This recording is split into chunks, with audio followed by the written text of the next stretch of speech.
Hello दोस्तों, मेरा नाम हिमांशु गौतम और एक बार फिर से आपका स्वागत है आपके अपने इस यूट्यूब चैनल पर। दोस्तों, आप बहुत सी बार इस चीज को कमेंट में लिखते हैं कि यार भैया मैं राजस्थान का रहने वाला हूं, तो अगर मैं अंडर 500 सीजीएल में रैंक लेके आऊंगा तो मुझे किसी भी पोस्ट पर राजस्थान मिल जाएगा क्या? भैया मैं दिल्ली का रहने वाला हूं, तो अगर मैं अंडर 1000 मतलब मैं रैंक लेके आता हूं तो मुझे किसी भी पोस्ट पर दिल्ली मिल जाएगा क्या?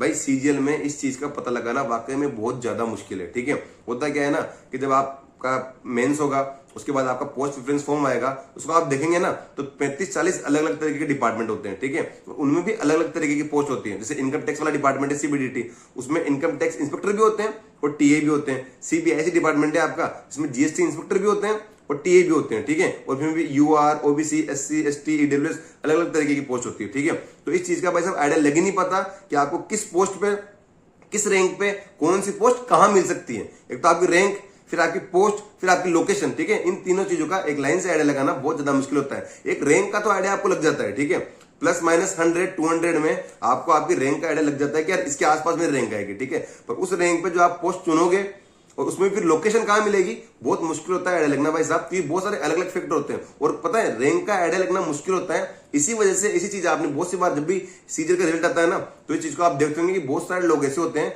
जिनकी रैंक काफी अच्छी आती है और उन्हें अपने होम स्टेट में इंस्पेक्टर 46 ग्रेड पे तक की पोस्ट मिल सकती थी, तो उन भाइयों ने रिस्क नहीं ली, उन्होंने लोअर ग्रेड पे की जॉब चुनी और वो अपने होम स्टेट में आ गए, क्योंकि उन्हें भी नहीं पता था इस बात का कि यार मेरी रैंक अच्छी है, इस रैंक पे मुझे मेरी होम स्टेट में इंस्पेक्टर वाली पोस्ट मिल जाएगी या मुझे नहीं मिलेगी। ठीक है, हमारे साथ की बात है कि जो बंदा ऑल इंडिया रैंक टॉप 20 में आया था, ठीक है, जिसकी रैंक टॉप 20 में थी, उस बंदे ने बिल्कुल रिस्क नहीं ली, क्योंकि उसे थोड़ी ना पता था कि यार मेरी रैंक 20 में जाएगी। इस टाइम इस चीज का उसे आइडिया था कि यार टॉप 100 में मेरी रैंक आ जाएगी, वो पर 20 ही आ जाएगी, इस चीज का आइडिया उसे नहीं था। 20 में उसको राजस्थान में इनकम टैक्स या जीएसटी आसानी से मिल सकता था। ठीक है, तो भाई ने रिस्क नहीं ली, भाई ने लोअर ग्रेड पे की 4200 ग्रेड पे की जॉब चुनी और अभी राजस्थान में जॉब कर रहा है। ठीक है, तो इस चीज का आइडिया लगाना भाई साहब वाकई में बहुत मुश्किल होता है। जो लोग कमेंट करते हैं ना कि यार भैया 500 में रैंक ले आऊं तो मुझे मिल जाएगा क्या, 1000 में रैंक, भाई वैकेंसी पे अलग बहुत सारे फैक्टर होते हैं जिन पे चीजें डिपेंड करती है। पहला कि यार आपका होम स्टेट है कौन सा। ठीक है, क्योंकि अलग अलग चीजें है ना, अगर आप राजस्थान, दिल्ली इस वाली बेल्ट से बिलोंग करते हो तो वाकई में कंपटीशन है, आपको 500-1000 में रैंक लानी पड़ेगी, तब जाके एक उम्मीद है। ठीक है, उसके बावजूद भी अगर वैकेंसी नहीं है तो आप क्या करोगे? मैं कह रहा हूं कि यार मैं तो टॉप 10 में रैंक आ गई भाई साहब। ठीक है, और राजस्थान में जीएसटी की वैकेंसी 0 है तो फिर क्या होगा? आती बहुत सी बार 0 वैकेंसी आती है ना अलग डिपार्टमेंट की। ठीक है, तो अगर वैकेंसी में टॉप 10 में भी आ गया फिर भी अगर वैकेंसी 0 आई तो फिर क्या करेंगे? ठीक है, तो बहुत सारे फैक्टर्स होते हैं कि आपका होम स्टेट कौन सा है, आप इस वाली बेल्ट से हो जहां एनआर रीजन पड़ता है, राजस्थान, दिल्ली, उत्तराखंड, तो वाकई में कंपटीशन होता है। फिर हम जैसे गुजरात जाते हैं, थोड़ा कम कंपटीशन है, वहां थोड़ी कम रैंक अच्छी, आपकी कम अच्छी रैंक आएगी तो भी शायद आपको 46 से मिल जाता है। उसके बाद महाराष्ट्र में और कम अच्छी रैंक आती है तो भी आपको मिल जाता है। आप साउथ में जाते हो, वहां के लोग कम फॉर्म फिल करते हैं। अगर हम तुलना करें एनआर रीजन वालों से तो साउथ रीजन के लोग कम फॉर्म फिल करते हैं, तो वहां आपको कम अच्छी रैंक आती है ना आपकी, कि आप 1000, 1500, 2000 तक भी आ रहे हो तो भी आप यूआर से 46 ग्रेड पे तक की पोस्ट आपको मिल जाती है। ठीक है, अगर वैकेंसी है वहां पे तो बहुत सारे फैक्टर्स होते हैं भाई साहब। आप वैकेंसी पे डिपेंड करता है, आपका होम स्टेट कौन सा उस पर डिपेंड करता है, आप पोस्ट कौन सी लेना चाहते हैं। अब किसी के दिमाग में चल रही है भाई साहब कि मैं तो इंस्पेक्टर ही लूंगा राजस्थान में, ठीक है, तो वाकई में बहुत अच्छी रैंक चाहिए होगी।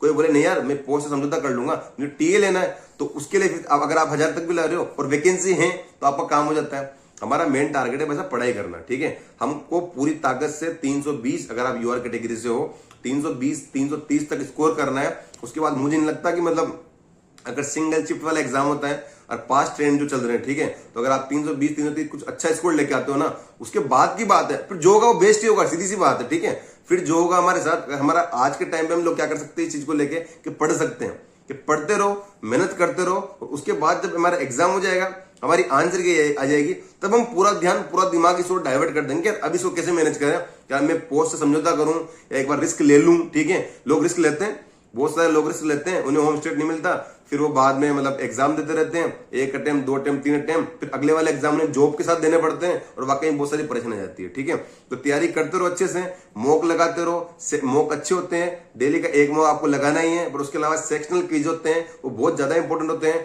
टेक्स्ट बुक पे आपको सभी एग्जाम के सेक्शनल क्विज बहुत अच्छे तरीके से एक ही एग्जाम के आपको हजार प्रैक्टिस सेट मिल जाएंगे, क्वेश्चंस के चैप्टर वाइज ही मिल जाएंगे, टॉपिक वाइज ही मिल जाएंगे, फुल मॉक मिल जाएंगे, प्रीवियस ईयर मिल जाएंगे। ठीक है, तो उनके आप अलग अलग तरीके से हार्ड क्वेश्चन की इन्होंने अलग सीरीज चला रखी है, तो वो वाले प्रैक्टिस सेट आपको अलग मिल जाएंगे।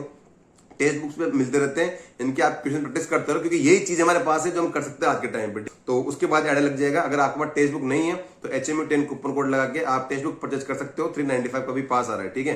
तैयारी करते रहो, अच्छे से मेहनत करते रहो। एक मॉक आपको डेली का देना होता है, ठीक है। ये आपकी जिंदगी का नाना जरूरी है, खाना खाना जरूरी है, सोना जरूरी है, तो एक जरूरी है बना लो कि यार मॉक टेस्ट देना ही बहुत जरूरी है, ठीक है। यही जब मैं तैयारी करता था तो मेरी थीम भी यही थी, बस मतलब कोई एक लाइन में डिसाइड, मतलब एक लाइन में अगर मैं डिफाइन करूं मेरी तैयारी को, तो यही था कि अगर नाना जरूरी है, सोना जरूरी है, खाना जरूरी है, तो भाई साहब एक मॉक टेस्ट देना ही बहुत जरूरी है, ठीक है। आप अगर प्री की तैयारी कर रहे हो तो प्री का एक मॉक टेस्ट दो, अगर मेंस की तैयारी कर रहे हो तो मेंस का एक मॉक टेस्ट दो, ठीक है। उसके अलावा आपको स्पेसिफिक किसी टॉपिक की क्वेश्चन प्रैक्टिस करनी है, किसी सब्जेक्ट की क्वेश्चन प्रैक्टिस करनी है, तो उनके आप सेक्शन क्विज लगा दो बेटे बेटे, ठीक है। 5 मिनट मिल रहे हैं, 5 मिनट से लेके और 30 मिनट तक के अलग अलग सबके सेक्शनल क्विज अवेलेबल होते हैं, ठीक है।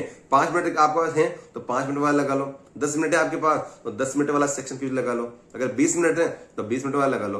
टाइम के साथ क्वेश्चन प्रैक्टिस बहुत इंपॉर्टेंट है, ठीक है।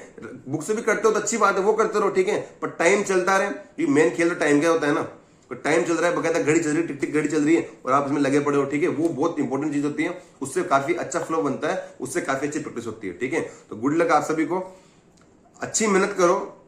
जो बंदा पूरी ताकत से मेहनत करेगा एट द एंड उसे जहां पहुंचना है वहां पहुंच जाएगा, ठीक है। पर हाल फिलहाल हमारे हाथ में मेहनत करना जो हमें पूरी ताकत से करना है। Thank you so much.